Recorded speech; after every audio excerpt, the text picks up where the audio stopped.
聲優劇本搏擊會，編劇陳顯躍，劇本顧問林紀陶，演員司徒慧賢飾演劉木，袁巧穎飾演 Victor，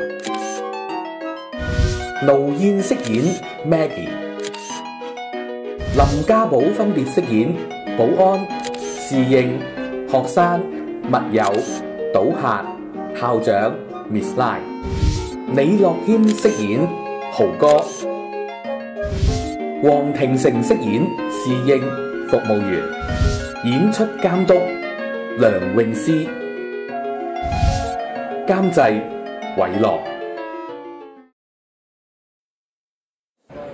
序幕，劉木輕快咁步出，一個保安人員過嚟叫住佢：冇走住，先生等等。咩事？唔好意思啊，對一下你嘅身份證。點解？想同你核對一下身份。我犯咗咩罪？係我哋嘅規矩嚟嘅。我入嚟冇人查我身份證，依家我走先話要查。我哋必須要核實海嘯勞工黑卡會員嘅身份。請你合作。你唔知我係邊個？唔好意思。你唔知我係邊個唔緊要，叫佢頂爺出嚟見我。你老頂就會知我係邊個。劉木要走，保安攔住。對唔住啊，我哋都係要查一下身份證。你有閉路電視睇住，我冇犯事，我有權拒絕將我個人資料俾你。先生啊，我攞住真金白銀嚟到，循正常途徑入境係合法資金，唔係洗黑錢喎。你哋打開門口做生意，依家我贏咗，你哋就要賠，係咁多。劉木離開 ，Maggie 好遠咁望住劉木，電話響起，劉木企喺度。喂，係啊。刘木走出金碧辉煌的回廊，兴奋得几乎要跑起来。他穿着一身黑色西装笔挺，散发着一种异常的神采。我有句話想同你講，我請食飯啦。Maggie 睇住劉木離開。刘木赢了一笔钱，但他不知道有什么用。后来帮他的人知道了，到最後我也不知道他知道不知道。序幕完。第一場大概一日之前清晨，劉木同 Victor 坐喺一間咖啡館入面，言笑甚歡。我一早知道你係個叻仔，麻麻地啦，咁我係有努力過嘅。事業3日，刮目相看。喂，依家係主任、監督，我做咗1年就升咗做場面監督，之前係 assist 位，而家係正位。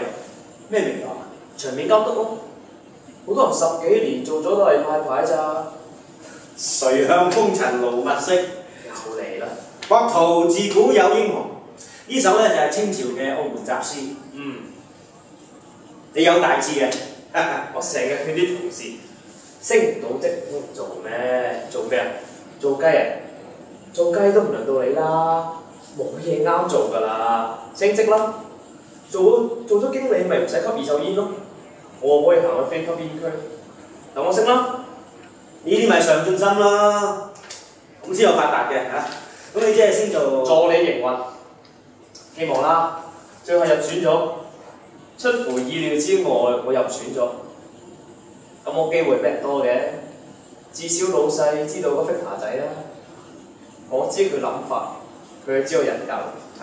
睇一個人咧，最緊要睇佢有冇格，人格個格，唔係床格個格，有骨就有格，冇骨嘅人即係冇人格，冇人格嘅人就冇骨氣，冇骨氣嘅人成日都撐唔起，就做乜都死。試下杯咖啡得唔得？好。Victor 飲咗啖咖啡。跟住營運經理一哥嚟，然後係助理副總裁、資深副總裁、副總裁，然後總裁。咁你真係要關照下啊！有冇水果味啊？杯咖啡。劉木飲咗啖咖啡。唔覺喎，乜藍山咖啡機有水果味嘅咩？咁一定沖得唔好，我叫換個杯，唔該。仲唔過嚟？唔該。唔該，唔使啦。下次唔嚟啊！我 order 嘅藍山咖啡喎。係啊，冇錯啊，係藍山咖啡啊。啊，真係有陣味喎，好似咩味？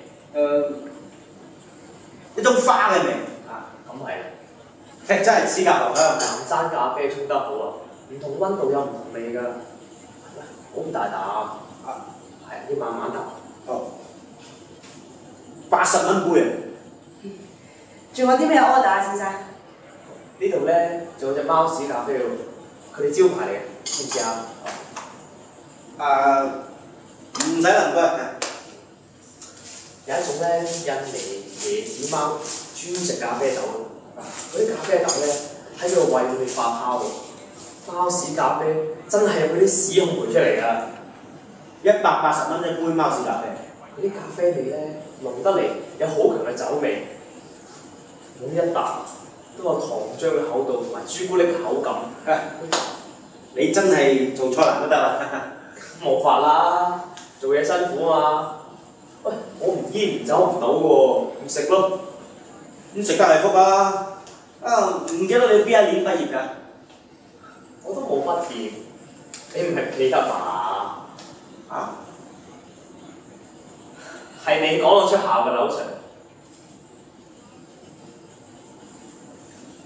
嗱，講真，我教好多年書咧，我踢咗無數學生出校啦，無數學生寫喺我手上邊，即係一將功成萬骨枯。我未死咁樣，肯定死過無數人啦。不過佢哋一張張嘅面孔，同一個個名，我都好無。我打咗你一拳喎，你唔係唔記得嘛？他们回想着那一天发生的事情。那一天，他们正在上中文课，天正下着大雨，人人都期待着天文台宣告黑雨，人人都很兴奋，好像等待着这个世界快要结束似的。Victor 整天都心不在焉。那是一天的最后一节，也是 Victor 的最后一堂课。对于他，那天是末日。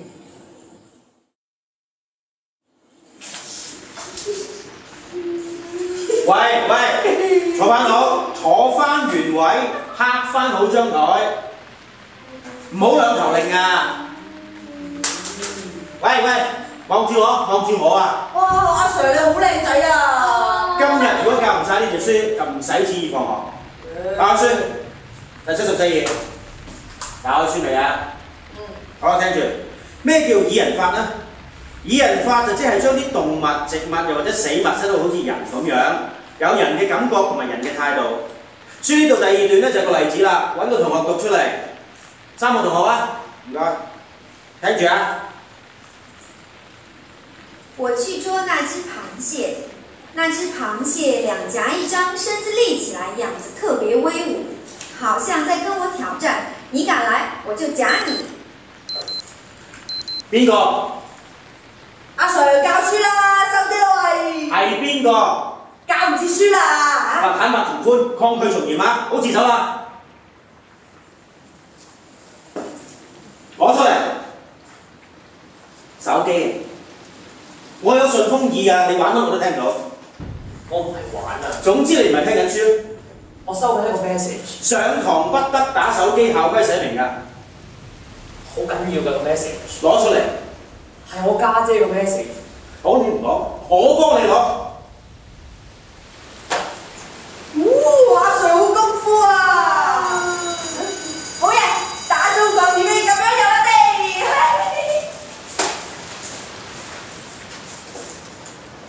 手機，手冊啦。我冇手機啊。有冇帶手冊啊？冇帶啊嘛。等我背俾你聽。手冊第56頁校規23條6.8項，學生未得學校書面許可，不得在學校課室內使用手提電話。俾翻我。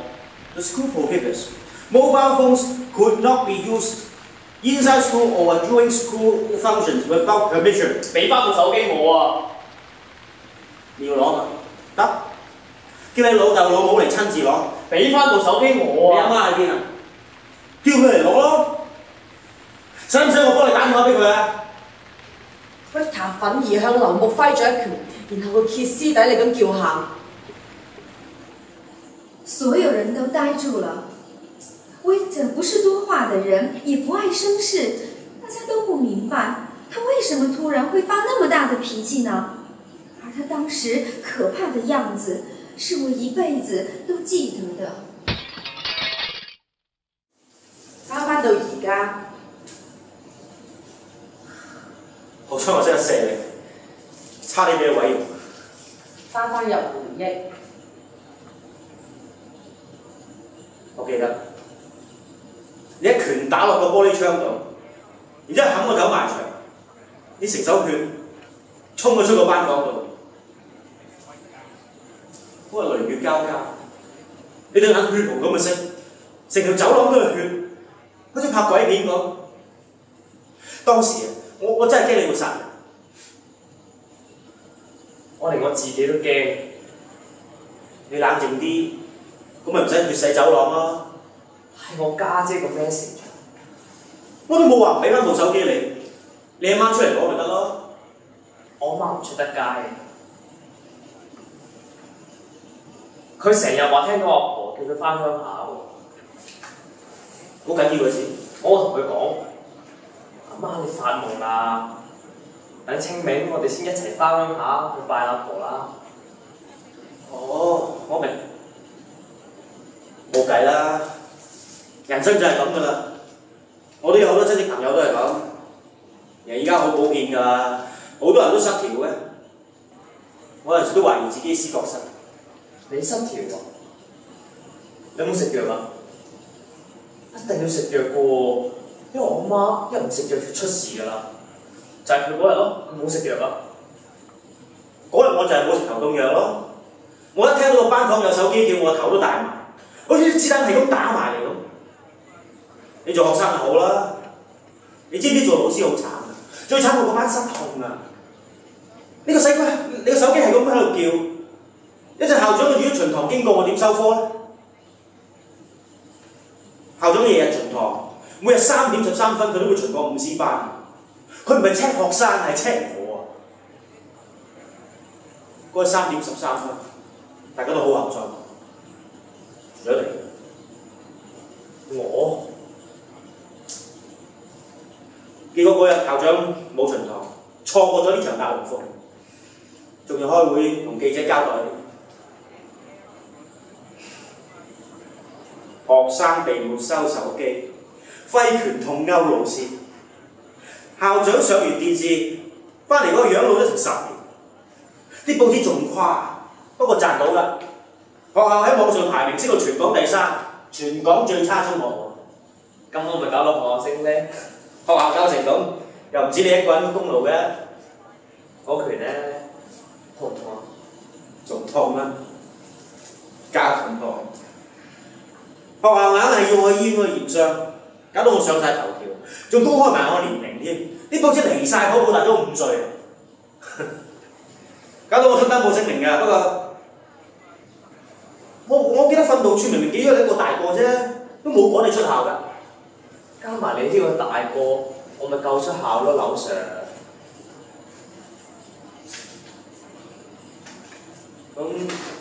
咁依家想講聲 sorry 都好遲咯。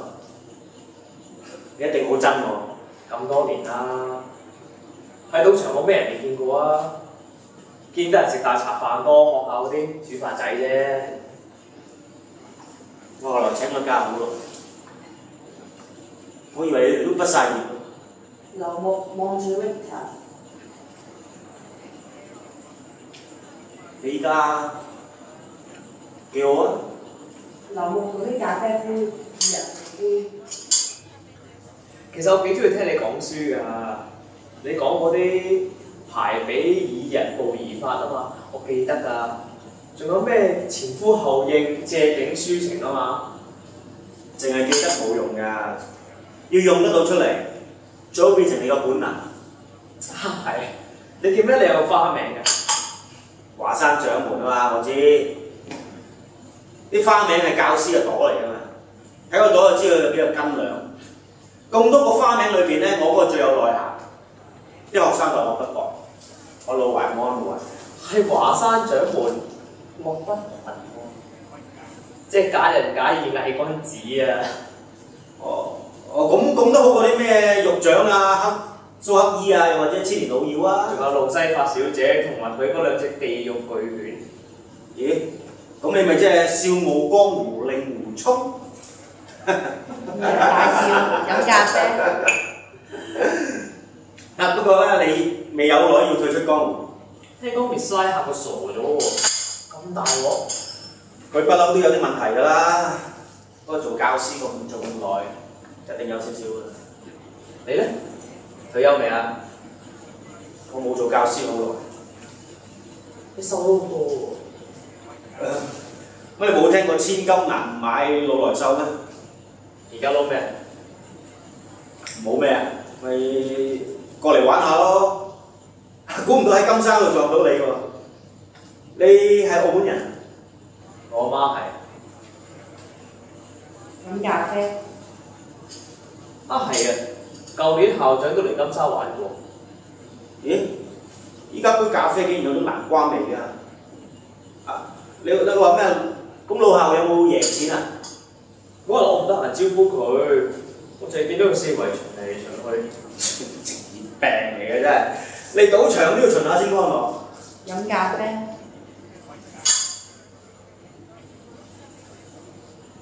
我突然諗咧，如果嗰日你知道校長唔嚟巡堂，你會唔會一定收我手機咧？好難話如果嘅喎。如果我係女仔，我知你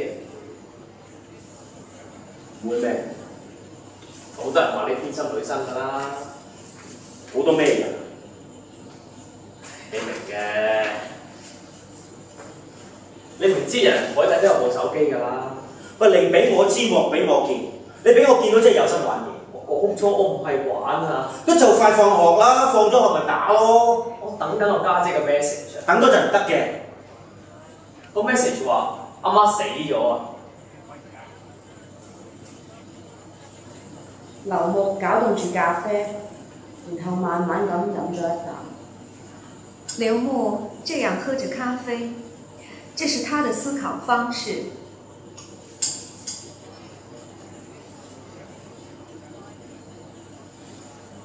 點解當時你唔講？我唔知點講。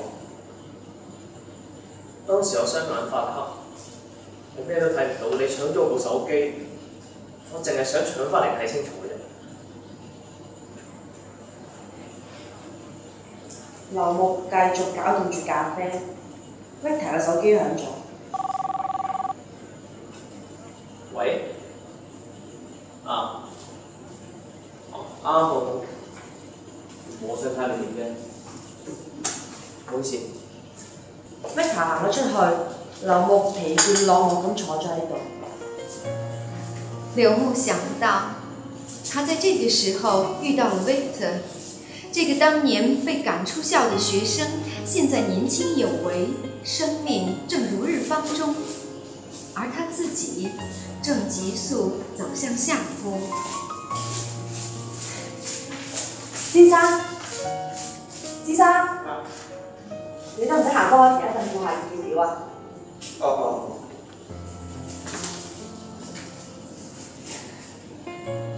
先生，你俾咗個電話啊！唔該。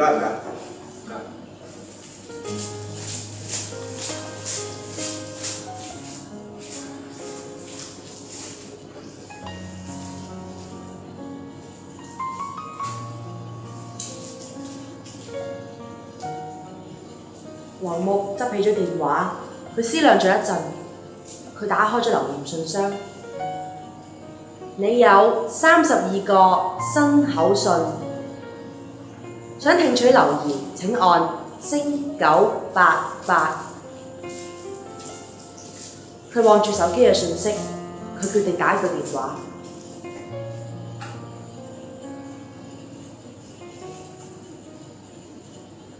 喂，哥哥啊！喂 ，Uncle Woody，揾咗好耐啦，個仔日日都唔食飯，佢細到變咗紙娃娃啦。中意食豬扒㗎嘛佢，你煎2件扒氹下佢肯食㗎啦。吉仔連燒豬腳都唔食啊，佢就快餓死啦。你幫我叫阿吉仔過嚟啊！喂，出啦！唔准嘈啊！阿吉仔，有豬扒都唔食啦，好 stupid 啊你嚇！你唔食飯邊度有力追隔離緊 Mary 啫？一定要食 ，understand？ 嗱，如果唔係咧，我餵你食安眠藥㗎，我掟埋你出街㗎，睇你怕未 Uncle Woody，吉仔真係日日走出街啊！佢走出街種沙膽，佢死緊啊佢！吉仔日日走去火車站，我諗係想等你翻嚟啊！係吉仔又要同你講啊！嗱，吉仔你聽啦。吉仔，聽住啊！你要聽個豪哥講，佢識得好多靚女㗎。爸爸咧我就幫你唔到㗎啦。豪哥會帶你去識 girlfriends。爸爸以後唔會再搭火車㗎啦，乖。你唔使再接我啦 ，understand？ Victor 行翻入嚟。Goodbye， 咁我哋 goodbye kiss 啦。吉仔俾我聽 ，Uncle Woody，你唔好收笑住啊！喂，好乖，好彩有你幫手啫，我冇睇錯人嘅，吉仔以後靠晒你啦。咁我唔係驕傲嘅，係啊，有個女人打電話揾吉仔，佢話係吉仔個媽媽喎。佢講咩？佢問你去咗邊，我話你去咗第二度睇醫生，我幫你照顧吉仔咯。我得啦，唔該晒你啊，阿豪哥得㗎啦，好，我哋遲啲再見啦，拜拜。劉木收線。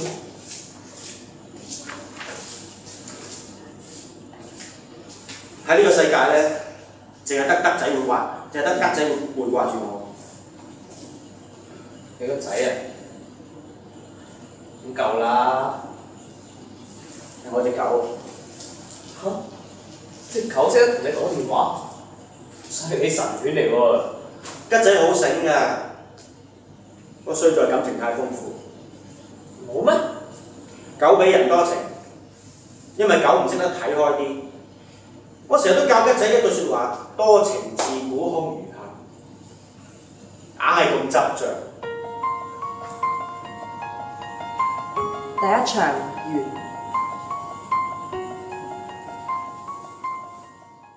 第一節完。